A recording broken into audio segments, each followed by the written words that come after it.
Зададимся вопросом, что такое творчество? Очевидно, это некий интеллектуальный труд, когда идет свободная реализация замысла. Для творчества просто необходимо гармоничное сочетание знания и умения, логики и интуиции. Люди, посвятившие себя изобразительному искусству, как правило, обладают этими качествами. Их ум является быстрым, изощренным, изобретательным и дерзким. На наш взгляд, сказанное в полной мере относится к скульптору Владимиру Нагорнову, заслуженному художнику России.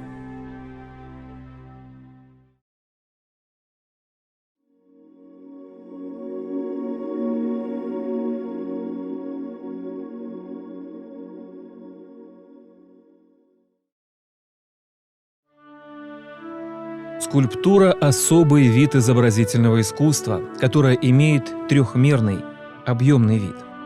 Помимо выбора материала, здесь важно знать, где данная композиция будет установлена. Затем необходимо рассчитать размер, увидеть образ, угадать его восприятие людьми. Поверьте, добиться этого непросто. А еще надо найти главное в ходе работы над произведением. Вот были такие замечательные, так сказать, это моменты в моей жизни, когда, бабка Федосия. Я ее вот на улице просто встретил. Я говорю, давайте я сделаю из вас портрет. Она говорит, да, чем я интересна? Обыкновенный человек. Я говорю, вот в этом-то и есть интерес. И когда я в ее глазах увидел вот такую пройденную ее жизнь, времена войны, как она прошла, вот все отражается ведь в глазах. И вот я ее быстро слепил, передал через ее, в основном, можно сказать, вот через ее глаза, вот всю суть этого человека. В каждом произведении искусства найденная изюминка – это результат порыва души мастера, накопленных знаний, умения, жизненного опыта, мудрости, если хотите. А в скульптуре это еще и упорный физический труд. Одно и то же произведение делается несколько лет или даже десятков лет. Сочетание творческого понимания и плюс еще физического труда и ежедневного терпения, вот это вот создает как раз и личность самого скульптора.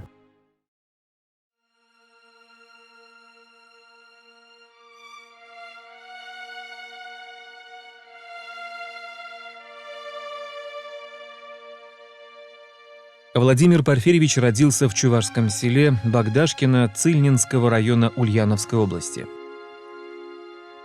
Основы скульптурного творчества он получил в Пензенском художественном училище имени Савицкого. В жизни мне повезло. Еще в школе я встретил одного студента, который учился в Пензенском художественном училище на скульптурном отделении. Вот я тогда увлекся тоже скульптурой. Он мне, приезжая на каникулы, показывал, как нужно делать каркас, как лепить композиции, портреты. И говорил, на что обратить внимание. И я поставил задачу тоже поступить в это же училище, Пензенское художественное училище. И поступил.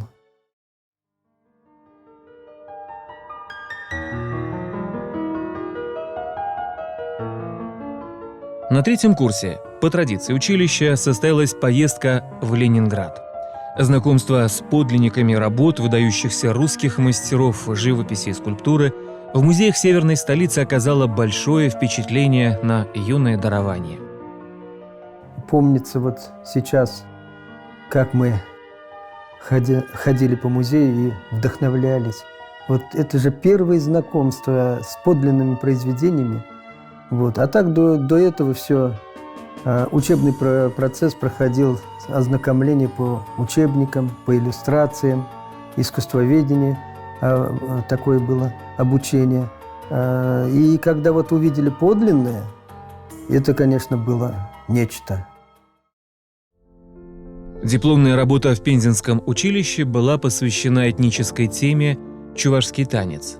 Именно тогда, в молодом скульпторе появилась тяга к духовному богатству родного народа.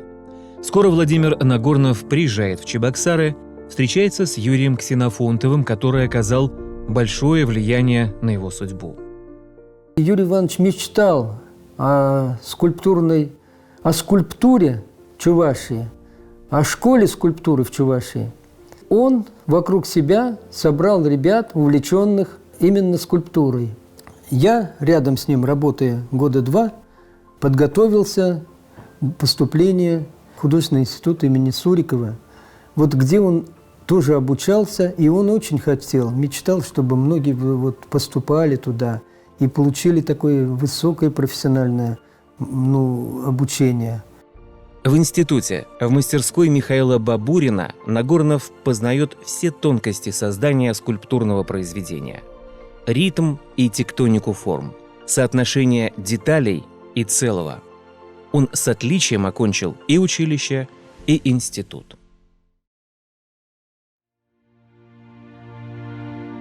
Этот рельеф, посвященный вхождению Чувашии в состав русского государства, дипломная работа Владимира Нагорнова. Фасад художественного музея. Первая монументальная работа молодого мастера в Чебоксарах. Консультировал Нагорного архитектор Владимир Филатов. Позднее он вспоминал: «Я почувствовал в нем незаурядного скульптора, и сам Володя ощутил потребность работы с архитектором в пространстве. С конца 90-х мы стали работать вместе». Одна из первых совместно выполненных работ – памятник поэту Константину Иванову. Монумент выполнен в лучших традициях отечественной художественной школы. Удачно найдено место. В этой работе Владимир Порфирьевич связал объемную пространственную форму с рельефным изображением по периметру постамента, где показал героев поэмы «Нарспи». Такое решение более полно раскрывает образ поэта и обогащает памятник в целом. Нагорнов сам по себе вот такой удивительный патриот, поэтому его скульптуры живут, и они все посвящены этой прекрасной идее служения народу, воспевания своего народа, своей земли. Это не пустые слова, это его суть.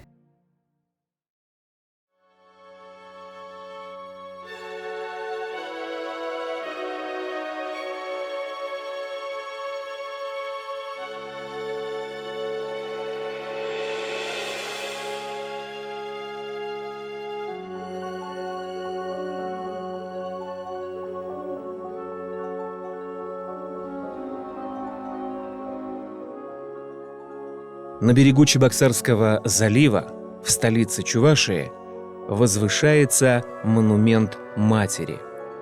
46-метровая композиция несет в себе собирательный образ женщины, всем своим величием покровительствуя народ, его самобытность и историю.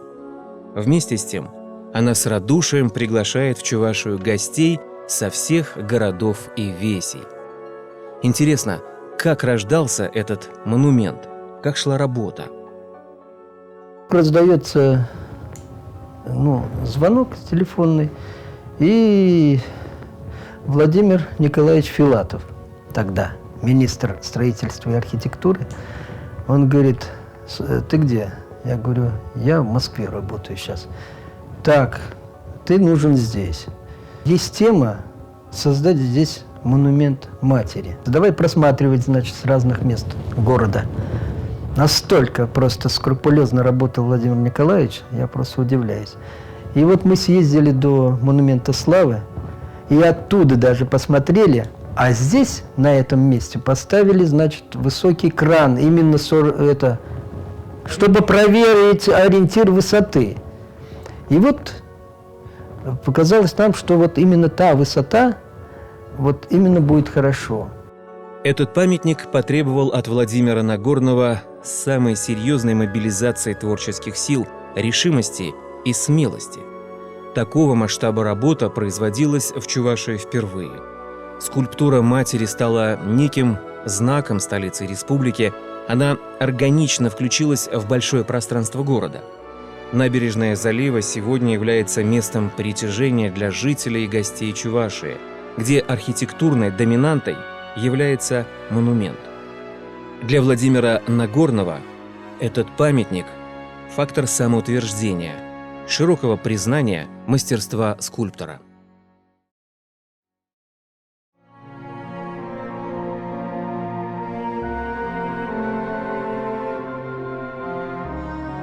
Эльбарусово, вот, где сгорела школа, и там сгорели 110 человек. Просто ужасная трагедия. Когда мне дали вот по этому поводу, поразмышлять, и я говорю, надо сделать что-то такое иносказательное.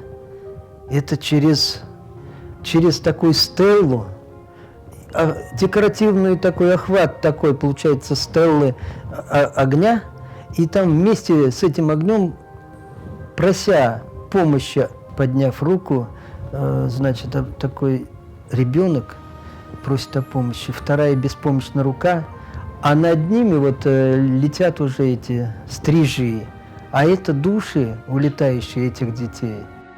В малых формах можно углубиться в психологию, в настроение, в какое-то эмоциональное состояние, передать это очень тонко. Но когда это касается памятника монументального, это всегда очень сложно. Это выдающееся произведение, выстрадано. Он вложил в этот памятник такое чувство сострадания, удивительное.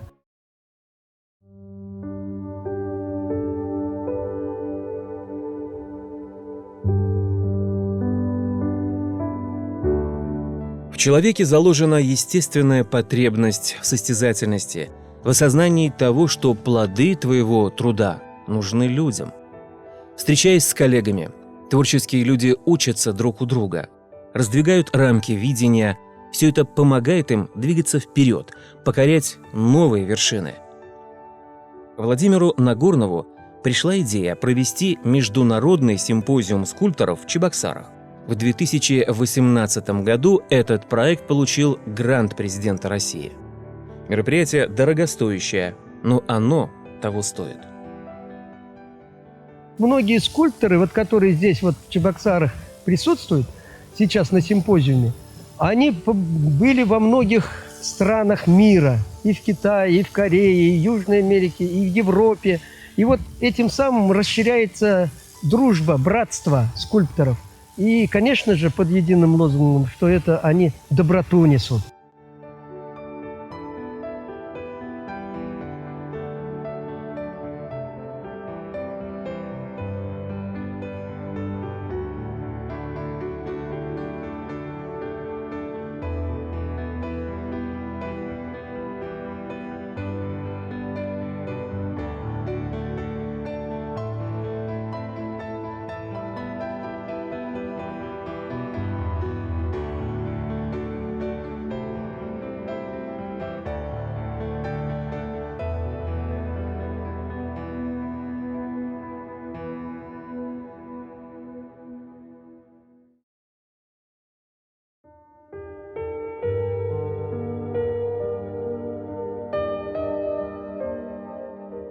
2021 год в Чувашии объявлен годом трудового подвига строителей Сурского и Казанского оборонительных рубежей.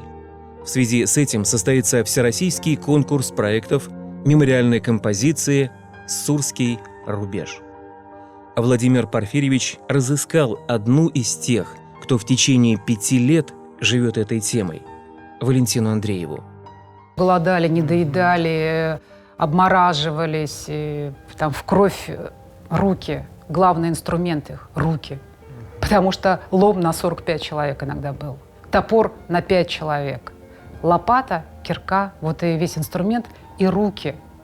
Нужно было бы рыть, и руками, наверное, рыли бы. Поэтому вот и даже в этой композиции, может быть, тоже сделать акценты на руки. Вот как бы найти это, вот да. Владимир Нагорнов в паре с архитектором Альфредом Ибрагимовым включились в работу. Необходимо уточнить место установки мемориала, произвести замеры, определить точки обзора и думать.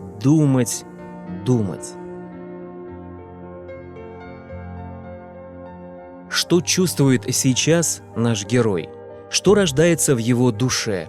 Какие образы, мы не знаем, но видим, что работа началась.